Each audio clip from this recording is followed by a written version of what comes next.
Ever had a thought turn into a rabbit hole? We're here to help. I'm Kyle, I'm Connor. and welcome to Deeper Perspective. Yo, is that on?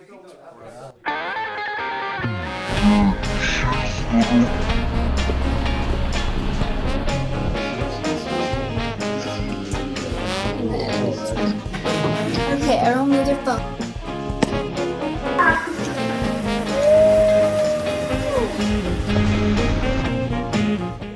Oh my god, bro, you let you pick him up?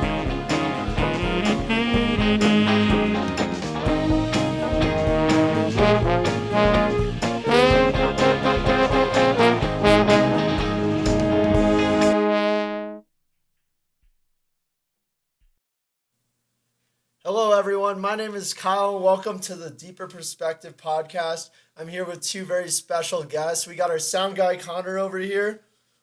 Whoop, whoop. And we actually have a special guest, Joe. Would you like introducing yourself? We have a special Joe here today. I'm just kidding. My name's Joe Williams. And that's it. That's all you need to know about me. I'm just kidding. It's a great intro. I'm a photographer, videographer. I run my own business. And I am an excellent vegan chef in my own kitchen. Very cool. So I know in Flagstaff a couple months ago, Kanye West was in town, and I know that you actually got the privilege of meeting him, right? Well, that was a year ago. A year ago. Like a year and 6 months ago. Time goes by. Yeah. I did meet Kanye West. I ended up working for him. I was an Uber driver after I graduated college in 2019, and I ended up driving the assistant director from his hotel to another hotel, actually. And he was wearing this vest with these wires on him and, like, radios, walkie-talkies or whatever. And he's like, I probably shouldn't tell you this, but I'm working on the Sunday Service IMAX film. And I was like, oh, nice. Super cool. A guy I didn't know. He was, like, making this up. Yeah. But, I mean, he is wearing a bunch of wires. He does look like he's telling the truth. And I didn't really tell him anything about how I, am a videographer. And I had business cards with me in the car. And I just didn't say anything about that. But after he left, I was just manifesting. I was like, you know what? If I'm going to work for Kanye West, I'm going to manifest it, and I'm not going to stress about it, and it's going to come easily. And 24 hours later, I picked up the same guy. What a coinkydink. I know, and I was like, wow, that actually worked. I picked him up, and we got to talking. I told him, he's asked me what I did other than Uber driving, and I said I was, at the time, a wedding videographer. Now I do more commercial work than I do weddings. But then he said, oh, well, our set's running longer than it's supposed to, and we are hiring locals because our production assistants are going back to LA. So I ended up being able to work for him. And what would you say is, like, I guess the coolest thing that you learned in videography from being on a professional set like that?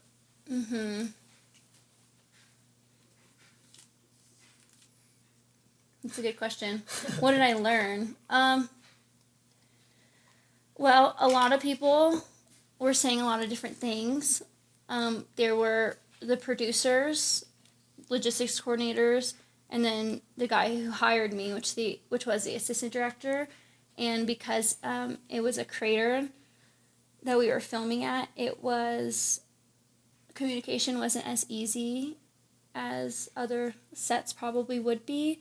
So I would get information from the assistant director and then different information from the logistics coordinator. I'm like, okay, who do I listen to?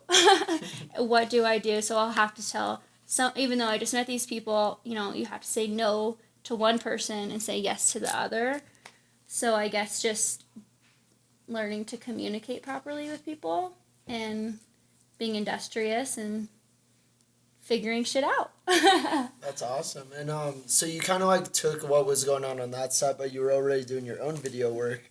I guess like what are some of the like cool projects that you've done or like things that you've learned in the business that you didn't like that you wouldn't have thought of before you got into it? I guess like yeah, like when you weren't in videography, like what are some of the things that now you know that you wish you might have known beforehand? Guess that's a better way of phrasing it. I think you should reword that. And Reword ask that. me again. I guess okay.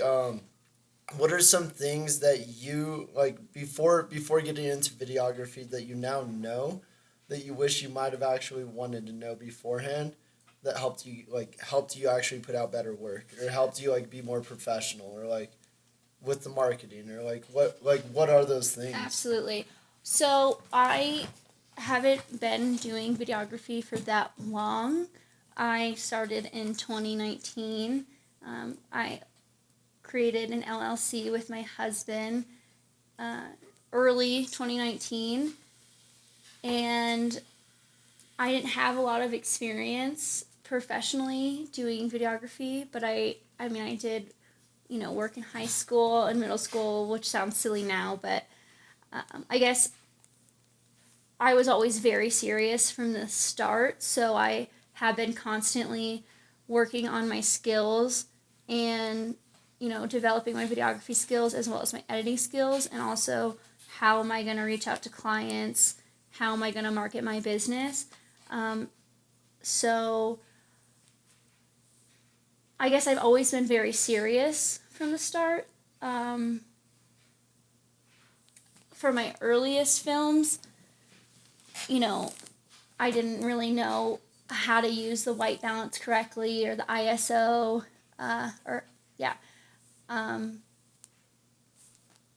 I didn't really know how to do lighting, but I guess it's all about just working with the equipment you have. I think if you are going to be a videographer at all or a photographer, it's really important to use what you have and learn to get really good with that before you start upgrading, because camera equipment develops fast.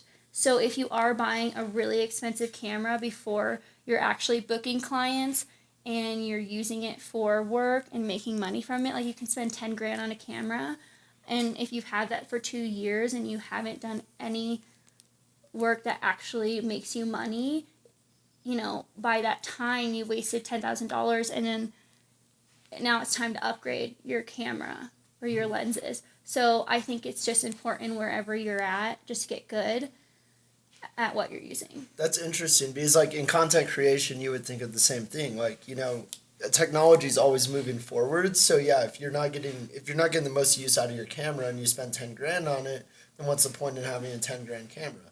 Yeah, like you should be spending, I mean, if you're gonna, it just depends on what level you're operating at. If you have been using, like if you're getting really good at, framing your content, you're really good at knowing how to use lighting, how to, use your white balance correctly, then, when you do use a less expensive camera, things could actually look really nice. But even if you have a 10,000 camera, if you're not utilizing it properly, if you don't know how to use it, then it still could be really shitty shots. It could be unstable. It could be uninteresting. Everything could be, you could be using all wide shots and never really utilizing tight shots and detail. So I guess I never really was, I've always just been trying to absorb as much information. I think it's a little too premature to give you an answer on what I would change at the beginning, because I'm still in that learning process.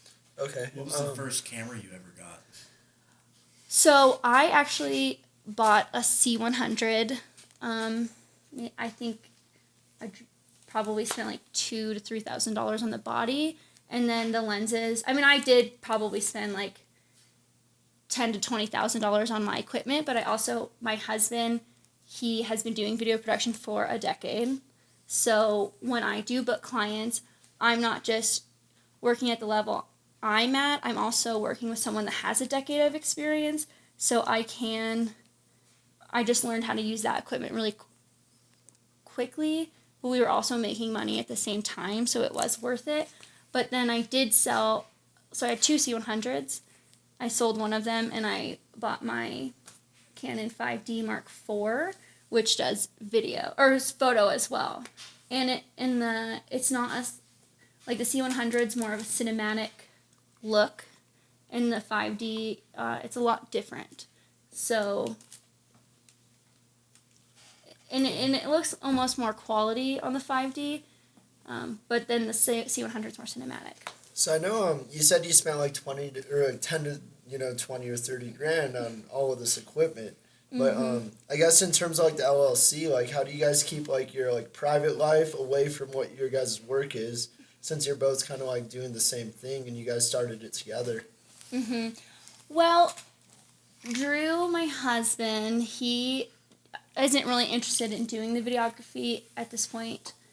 It's more of my thing, but he is a director and a writer. So when I have projects that clients want something really entertaining, really has a lot of comedic value to it, directed really nicely, that's when I bring Drew onto the project. He was helping me a lot with the videography part and the editing at first, teaching me how to do everything and doing a lot of the videography part, just so I can be able to book clients and give them what they're paying for. But right now I've been able to develop my skills enough to where I don't need him as much for the DP work, like being behind the camera. I don't really need him for editing either, but I do need him for ideas and the writing part. So that's kind of how we work together. And at home we're always kind of throwing ideas at each other, but we do find it very important to sit down and find a time to talk to each other about business and when we're not talking about business. Smart. So it's all about scheduling, because all about scheduling. Yeah, like if I'm working on editing a project for a client, I can't have any distractions, and I work from home, so we do just set up boundaries and make it clear that this is my time to work. If you have something urgent, you can tell me, but if you don't, write it down, tell me later. Cool. I guess like going off of that a little bit, because like you do have your time to work and you've set up the boundaries, but like what's your vision? Like what do you see photography and videography, like where is it going to take you, or like where's the industry going? Like I guess give us a little insight on that. Absolutely. I am an entrepreneur. I'm a business owner. That's what I've always wanted to do. I've always wanted to have my own business ever since I was really young. It's in my blood. My grandpa was an entrepreneur. My mom has those types of qualities too, even though she doesn't full-time have her own business or anything. It's always been a side hustle for her. So I do want to have a studio space. I want to have full-time employees. I really just want to bring people work in their field, and I think I have that business mindset and the business acumen to be able to have a large production company. I have a question for you, right? Okay. So, you said you wanted to be an entrepreneur when you grew up. That was like your dream as a little kid? Mm-hmm. Did you know it was specifically going to come from like the videography route? That's a good question. I've always been dreamed of being asked that one day. So I think it's so funny because I didn't grow up watching a lot of movies. I really didn't watch TV very much. I just didn't have the patience for it back in the day. But I've always been very creative. So in high school and in middle school a little bit, I did take video production classes, but I never grew up thinking, I'm going to be a filmmaker. I just realized my junior year of college that I need a place where I can put my creativity, but I also need to be able to make money doing it, make a living doing it, and also like not have to cap my income at a certain level, like be able to make endless amounts of money if I wanted to wherever I'm at. So no, it was never I'm going to be a filmmaker. It was always I'm going to be a business person, and film is a really good route to do it, and I love it. It feels good. my mind feels good when I finish a project and I use all the parts of my, all the strengths of my mind, and challenge myself. So, and I also plan on, my goal would be to also have, if I have a studio, I'd like to also have like a little wine bar, cocktail lounge, or like a little liquor store attached to it. Maybe like a dance studio on the side. So it's just like, I'm just trying to capitalize. Get some Pilates in right next to your work. Yeah, exactly. So it would That'd be be not awesome. just video production, it would be business and whatever route makes sense. What was the first like real project you worked on that you were a shoot for? Was it like movies? Where did you first get your foot into like the videography industry? Well, I guess we'll go all the way back to high school. I did have this video productions teacher that encouraged us to go out into the public and actually try to make some money doing video, like making commercials. So I made $50 out of Bahama Bucks making a commercial for them, and we had like a 3,000 people, students and teachers in our school that would watch it's called CDS TV, would watch that every week. Cool. So that was my first time ever like going to a client and like making money doing something. But when I graduated college, I did have my first real client with, my actual equipment, my C100 that I was using, and that was Mrs. Alhurst Dance. She has a ballet, it's like a ballet company. It's not really a studio. She like rents out space to do it. Yeah. So that was my first time I shot and edited the whole thing by myself. You did some dentist offices too, right? Yeah, I did. That was also in the beginnings. I worked for an awesome female dentist, Dr. Gia. Her office is called Not Your Typical Dentist. So I made like a series of videos for her that I made from an interview that I did with her, and like B-roll that I shot the dentist office. Are you ever gonna make any movies? Is that a goal? Well, me and my husband are starting to plan a documentary that we want to produce. And right now we're in the beginnings. We have a lot of different ideas, but it is in the route of sustainability and craftsmanship. Very cool. And we are going to be looking for donations, sponsors. We're going to try to make this really worthwhile and use really nice equipment. Very cool. Yeah, I guess, like, what kind of craftsmen are you guys, like, targeting? Or is it just, like, the entire genre of it? Or is it, like, woodwork? Or is it this type of craft? Or That's a good question. Well, we'll have to do a lot of research to see, what we're going to narrow it down to. But obviously, we all know that craftsmanship is dying right now. A lot of people aren't going to trade school. Saying, like wood craftsmanship? Well, like making, like shoemakers, I get you. carpenters, welders. Yeah, exactly. Like antique furniture, stuff like that. That is kind of a dying industry. So, Yeah. I guess, are you guys making more of a documentary, or is it going to kind of be, like, trying to get a message to the public of, like, let's, respect our craftsmen more, or, like, let's look at this part of society, or, like, what these people are doing more? Well, that's a good question. Not sure yet? My goal, I don't know if we'll be able to make a shift in the market at all, but my goal would be to, like, I just have big goals. I'm like, we're going to make a huge change in the market with this one documentary. Well, we just buy crap all the time as Americans. We're just buying crap that breaks all the time. And my husband and I, we like to buy quality things, and we like to know who made it, using like locally sourced wood, locally sourced turquoise, or locally sourced copper to make whatever it is. So I guess, we want to go all over the United States, so we're just going to have to do a lot of research to figure out like what type of craftsmanship we're looking for. But I mean, I worked for a craft brewery, so craftsmanship is really important to me. And I guess craft beer really does stimulate the economy in northern Arizona. Oh yeah. Mm-hmm. Oh yeah, it does. Absolutely. I don't know. Really big brewery scene here for a small town.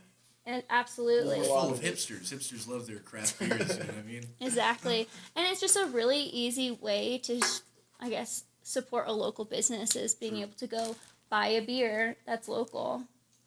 That's true. Yeah, so we're not sure what direction we're going to go with it yet. Again, it's going to take years and it's going to take a lot of research and planning, but that's just the next project I want to produce. And did that come from you guys working with craft beer and local beer? Is that like where that idea stems from? My husband's always been very into quality craftsmanship type things, like, people like building their own boats, building their own canoes, building their own homes. So it really came from him, and I am a huge believer in sustainability and using our local resources, using local wood and whatnot to be able to build the things we have. So I guess it's just we're both on that same wavelength, and that's just kind of where it stemmed from.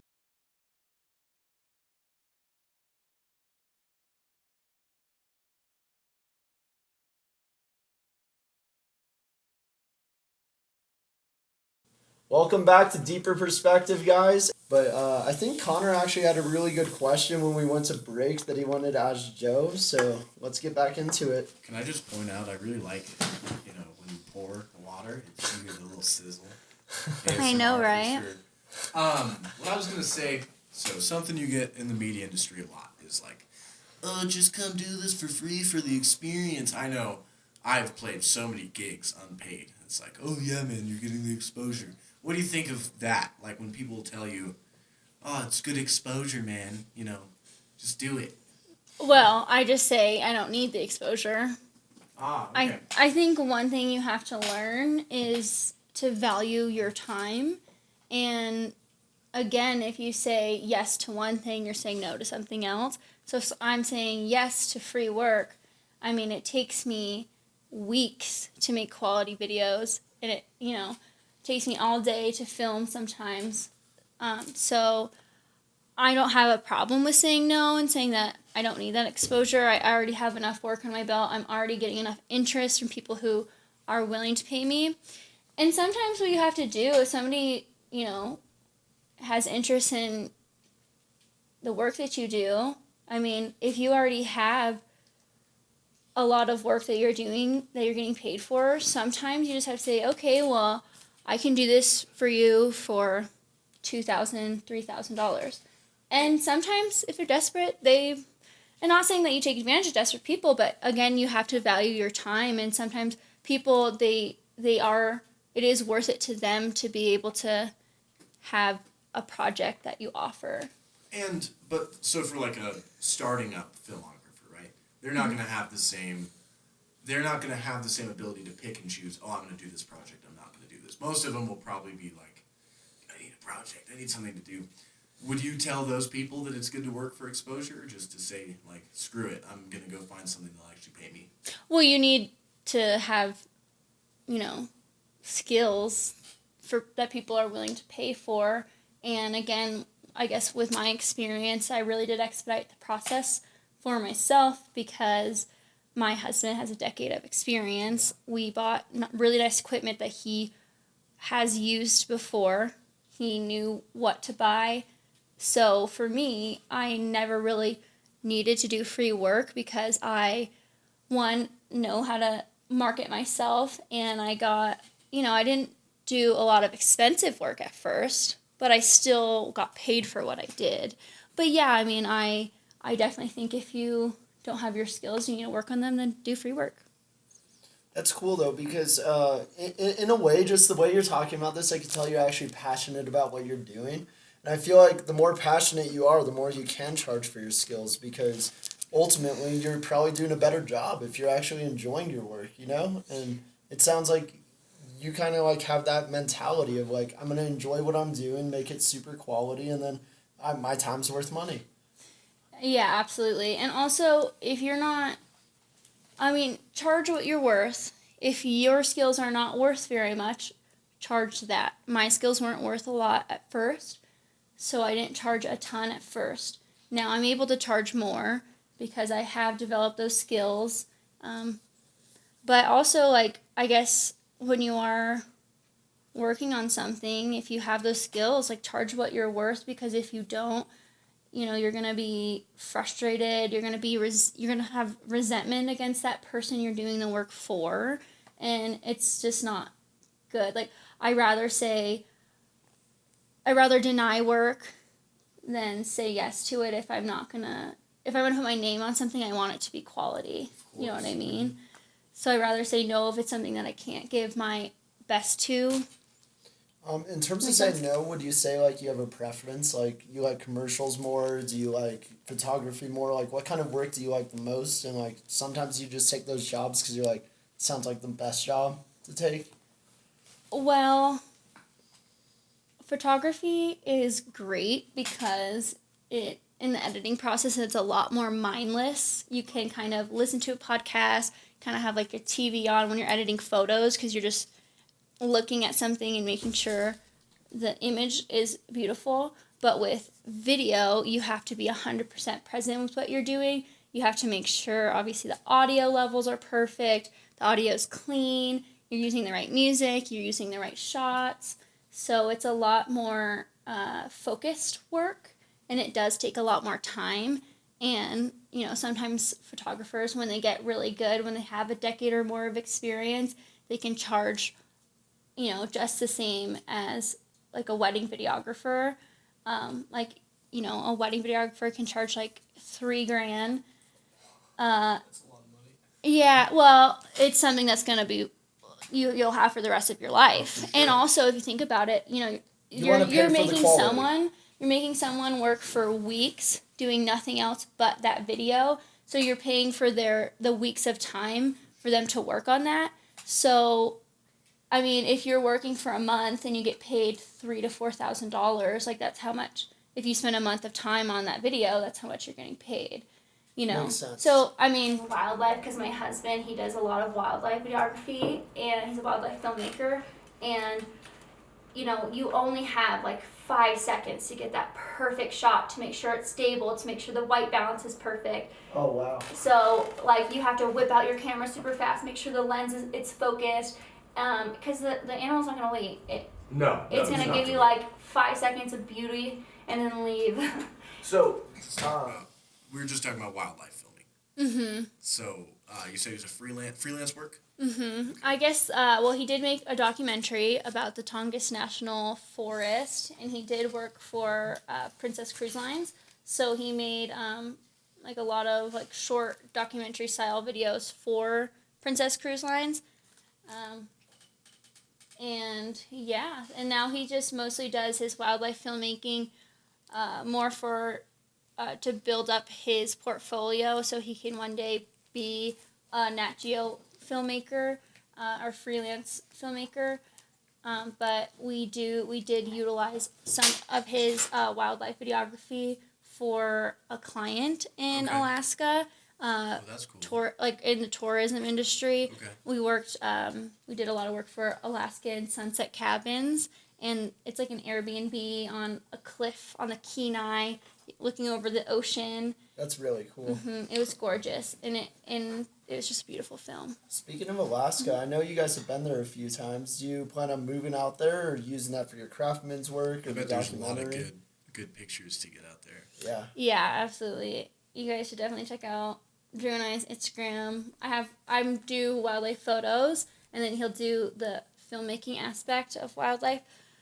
So we have like moose, caribou, wolves, bears. Her And- Instagram's going to be on screen, guys. Yeah. Can you just say your On screen Instagram and in for the us real quick? description.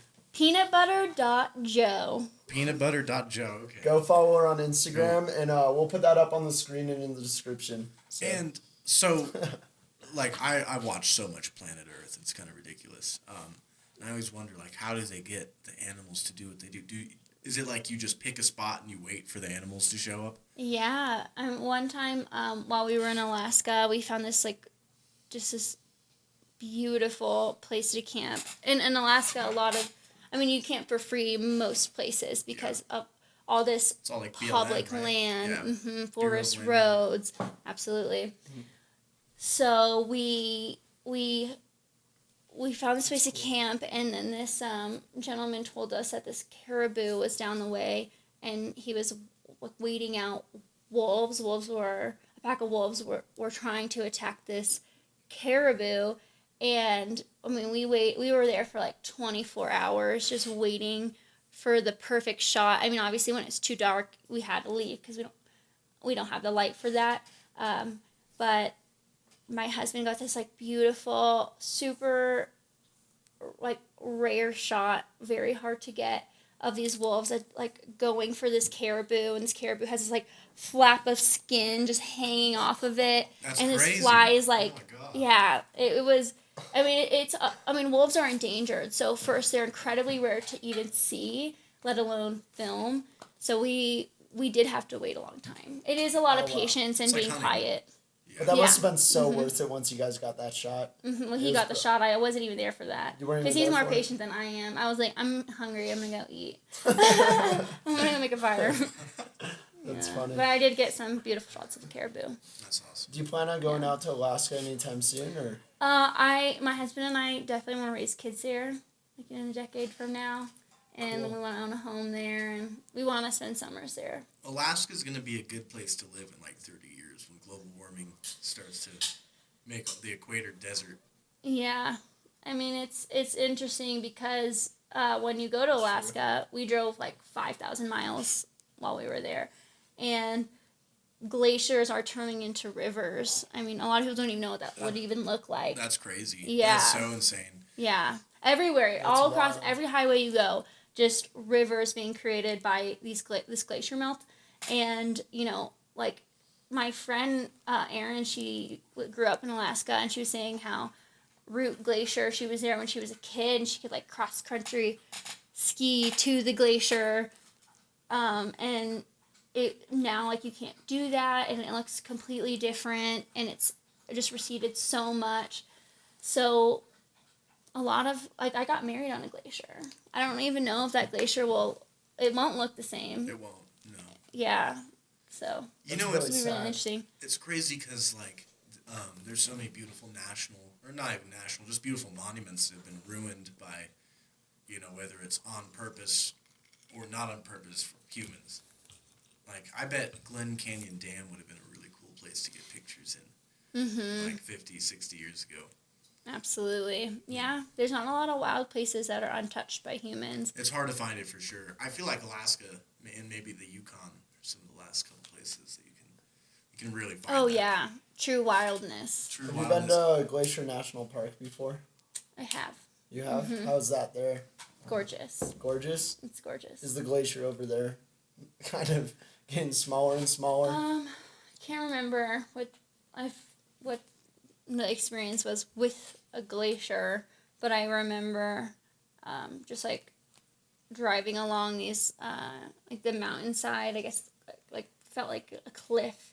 We were right next to a cliff, and then just looking at this gorgeous green, snowy mountains. I don't even know how to describe it. That's awesome. There's a national park in there, right? There's one... Glacier National Park. Is it Glacier? Yeah. Well, That's in Montana. It's in Montana. There's one in Glacier Alaska. Bay is in Alaska, in the southeast. And they have the Alaskan Wildlife Glacier Bay Refuge National too, right? Forest. No, Glacier National Park. What is it? It's called the Glacier Bay. Circle of the Arctic. And you have to hike Yes. or fly in. There's no other way, right? Mm-hmm. Is that what it's You called? can't drive to it. Yeah, there's no roads. Or something. And Or Gates of the Arctic, maybe? Gates of the Arctic, I can't remember. that's what it is. Yeah. And it's just 17,000 square miles or 1,700 square miles of just empty wilderness, untouched. Man, I'm going to Alaska soon. I know Alaska I seems like it'd be a know. dope place to live. I would It's not mind living there. amazing. It's just so fruitful. You can pretty much camp anywhere for free. You could just relax and see. You can see bears, caribou, moose, so many Bald moose, eagles. bald eagles, beluga whales. You can see what? I can go Killer on. whales probably too, right? I didn't see killer whale while I was there, but I did see beluga whales. Well, that was when I was in this summer when I was in the Anchorage mainland area, but when I was in Southeast Alaska, I'm pretty sure I did see killer whales. We went on a whale watching tour, I'm pretty sure. Oh, that's dope. Ever see Northern Lights? I did see Aurora Borealis when we were in Wrangell St. Elias, the national park. And it was in August, and there was just a lot of solar activity going on at the time, so we saw it, and it goes fast. Like the lights move fast. And it wasn't as vibrant as it would be closer to like end of September. Do you have any photos we could run on the screen for that? Yeah, I don't think. I mean, no. I have a few photos, but they're really shitty. I mean, it looks like an iPhone took it. Yeah, but it's I don't not know as if good I as you can would do like that. it to be. Like, yeah. You couldn't get the full effects because you're like, oh crap, it's happening. It was subtle, but it was there. It's it's type of weather, Northern Lights. Like they forecast like the weather. Isn't that weird? Really? Doesn't even make sense. Does anyone know the science behind it? Is it like the electromagnetic forces of the Earth, or like what causes it? I have no idea. No idea. Okay, well, I should probably read up on that. Yeah. I'll get back to you guys on that on the next episode. It'd be cool if you could just like make up something and everyone just believes it. Oh yeah, the electromagnetic fields really pull and it changes colors. You know. Mm-hmm. It's like the dark side of the moon. It just goes through a prism. You see color. Absolutely. Yeah. Oh, anyways, Joe, we actually. Oh, go on. A word from our sponsor. Purely Sedona Sparkling. Purely Sedona Artisan Spring Water. I don't know if we're allowed to say that. From Oak Canyon. Our sponsor loves us. They gave us one bottle for $2.29 at Sprouts. Just kidding, they're not our sponsor, but they should be. They're not yet our sponsor. Yeah, but it's a local. Good water, though. Local Ooh, wow, that sounded awful. Swirling water, and everyone's gonna get a little taste of luxury. I love how that pours in there. I don't know. Wow. It's just like water, and I'm just like putting a little sparkling on it. I don't know. I don't know where my cup was. That's how they make sparkling water, right? They just put some sparkle and some water. Exactly. Well, Joe, I know we asked the question about habits, and I kind of wanted to save it for the end, so that's kind of why we kind of held off on it. But I guess what are some of the habits that kind of leads you to getting to where you are and helping you with your projects the most, helping you just be super effective and make sure it's always quality? Well, I think behind your habits, you have to have passion and conviction on what direction you want your life to go. So before I was able to do full-time photography and videography, I was serving and bartending and managing at Grand Canyon Brewing and Distillery, and I just kept thinking every day, I need to eat, breathe, and sleep video production and photography so I can do this full time and have my own schedule. And I was working 50, 60, 70 hours a week, just trying to be able to one day full time just be able to do what I actually want to do and have my own schedule. So now I'm at that place where I am deciding what my day-to-day looks like, just because I think taking care of yourself is so important. I try to eat, as healthy as possible, take herbs that really will benefit my body. So I think one of my habits is just making sure I have 2 cups of spinach a day, because it just, you need to get your vitamins, you need to get your minerals. It's a healthy habit. It is a healthy habit. 2 cups of spinach. Yeah, I do. I have a smoothie. It's banana kiwi. That was my next question. Banana kiwi and spinach, and that's it. And just split it up with some water, and that's my smoothie, and it makes you feel amazing. Well, that's one of my habits. I guess I try to work out in some way, shape, or form and be practical about what that looks like. So for me, my workout can be a 30-minute walk. I try to walk every day. It's good for your mind. It's good for your body. You don't have to overdo it with workouts. I do snowboard and I do hike, so that's a huge part of getting exercise. But I am trying to get a six-pack, so I try to do, like, I know this doesn't sound like a lot, but 5 to 10 minutes of abs a day. And over time, I'll get my six-pack. I'm not in a rush for it, but I want to do something that will help me, that I can stick with every day. And I can definitely stick with, like, being on the floor and, like, doing, like, 10 minutes of abs, like, or 5 minutes, usually 5 minutes of abs. And then I guess also trying to sit down for dinner with my husband, and if not with my husband, with myself, and just having that time, just really enjoy my food.